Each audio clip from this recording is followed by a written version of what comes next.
spent a lot of time talking about the skill players. Yeah. There's 2 guard spots open, and there's a lot of guys battling for them. And that's going to be, you may not say this about a guard position, but that's going to be a very entertaining battle in my opinion, because there's so many questions. Does Billy Schrauth break out like everybody's assuming?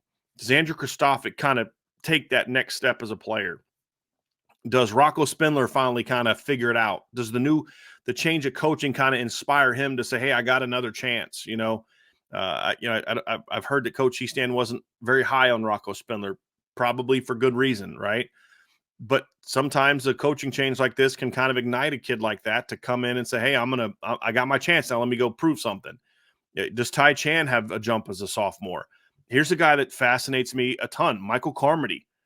I love his physicality. I actually liked what he did in the run game in 2021. He just couldn't pass block on the edge. He just was really not very good in pass pro in space.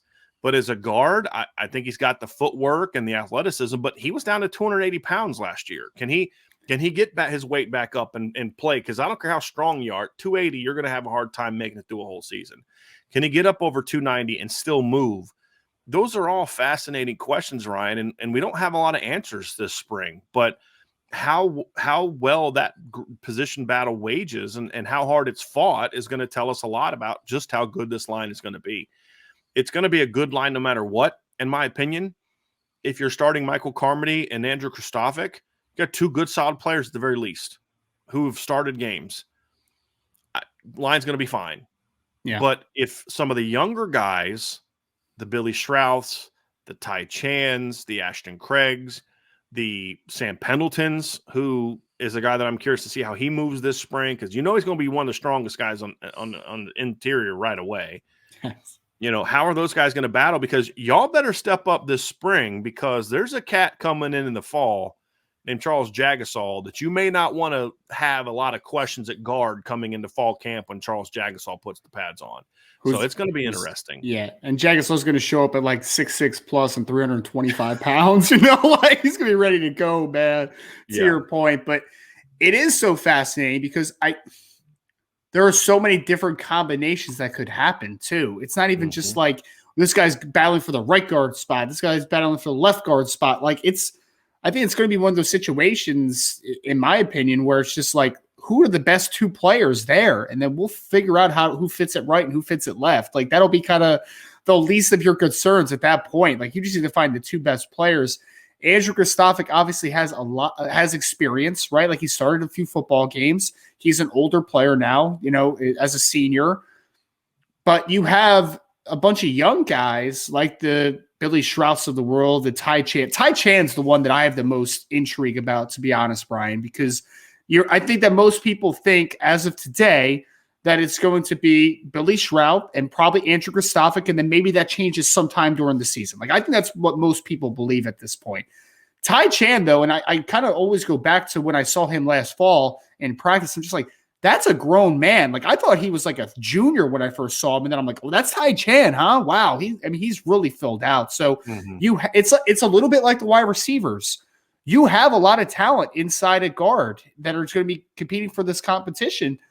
But at the end of the day, who's going to separate themselves? Who's going to be the competitive person that takes that job? And I really don't care who it ends up being personally. I would love to see Billy Schrauth play, based upon his high school film and everything. I would love to see him play, but I don't care if Billy wins a certain job. I just want it to be 2 good football players, because it's not like you have 2 very talented guys and then a bunch of talent, right? You got a few guys that you're like, they could play at Notre Dame. They could start at Notre Dame, including a couple of guys that have literally started games at Notre Dame. Right. So, we're talking about the battle between 6'4", 300, 6'4.5", 300, 6'5", 300. They're all equally talented, right? And that's why it makes it so interesting, because I think that there's so many different combinations that it could end up being. I'm honestly a little bit unsettled just trying to predict who it's going to be. I have no idea who it's going to be. It could be so many different combinations, but at the end of the day, Notre Dame has stockpiled a lot of talented offensive linemen. And I think you feel like as long as it's developed properly, Notre Dame's going to be good at guard next year. It's just who is the players that are going to kind of put themselves in the forefront. I will say this. I don't care. I agree. I get where you're coming from, and I agree with you. As long as two guys win the job. I will say this. I am somewhat hoping that Billy Schrauth wins a job because he's the most talented guy they have. I mean, that's my only thing there is you're right. If he doesn't win a job and somebody beats him out, that guy probably had a pretty good spring, right? But if Billy wins the job, and again, not starts, but wins the job, it's a difference. Somebody's got to start. You got to play 5 linemen, right? With the exception of one play during the Lou Holtz career in the practice, you always have 5 linemen on the field. Still one of my greatest Lou Holtz stories. I've told you that one, right, Ryan? But somebody's going to start. But are you starting because you earned it, or are you starting because of the questionable production we had at the position? You were the best, of that group, or you were the least bad, right? I mean, you're still going to put dudes on the field. My hope is that he wins the job because you kind of start thinking like, okay, has the legend become bigger than the talent? That can happen sometimes to younger guys. And so I go back last week and I watched Billy Schrauth's high school film again. I'm like, yep, okay. That's why I had him as a top 100 player. That's why I had him as a dude coming out of high school. And you remember the size, the length, the power, the athleticism, the demeanor. Like he was really the only guy in last year's class that reminds me a lot of this year's lineman. Like Ty Chan's strong and physical, but like he was, he put on weight fast. He misses. He was good, but he wasn't quite the destructive force that Jagasol and Pendleton and Sullivan Absher were this year. Billy Schrauth is that. And so I'm curious to see what he's going to do. And then the wild card for me really is Michael Carmody. I don't know if you ever had a chance to watch him coming out of high school. He was a guy that was really raw because he played basketball, right? He was on it. Him and his brother were part of a basketball team that went to, I think, the state semifinals, state championship game. And so, he doesn't have a typical 300-pound body, but I think he can get to close to that. But can he maintain his athleticism? Because he's got a lot of potential if he can get the weight and strength where it needs to be. He's athletic. He's got naturally powerful hands, in my opinion.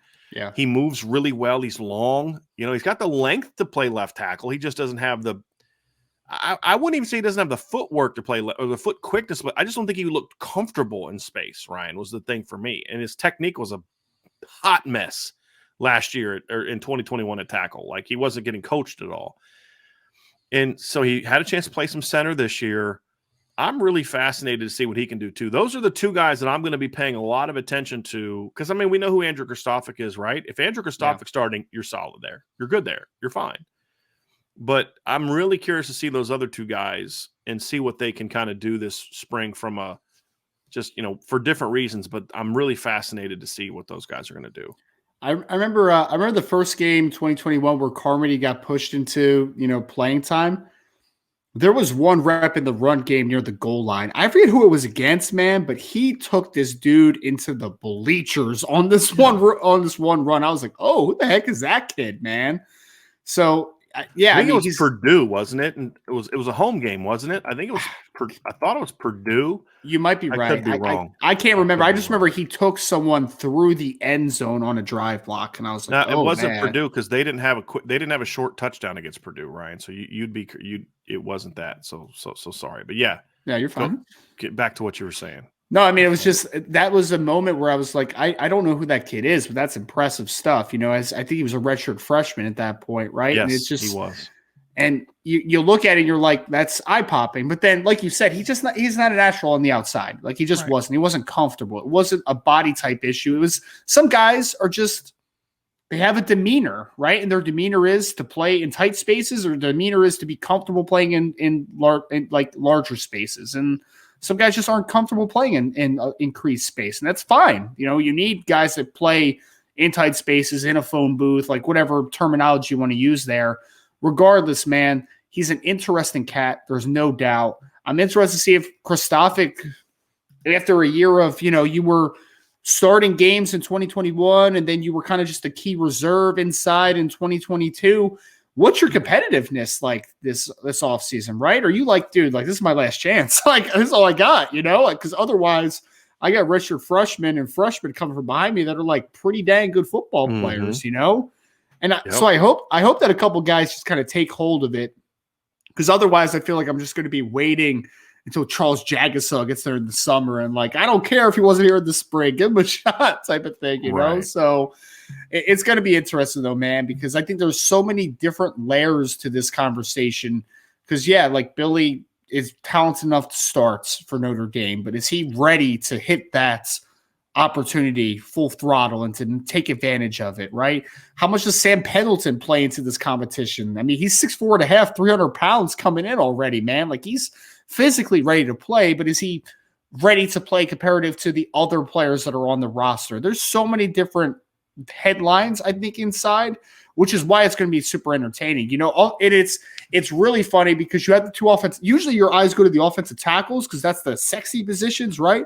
But you're just kind of like, yeah, Joe and Blake, they're there. Zeke Correll's at center.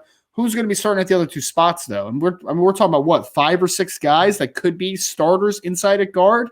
It's going to be fascinating, man. It really is. Yeah, I'm very much looking forward to seeing what they're going to be able to do next year. I really am. There's, like you said, Ryan, there's some dudes. There's definitely some dudes there. It's just about whether or not they can be the guy.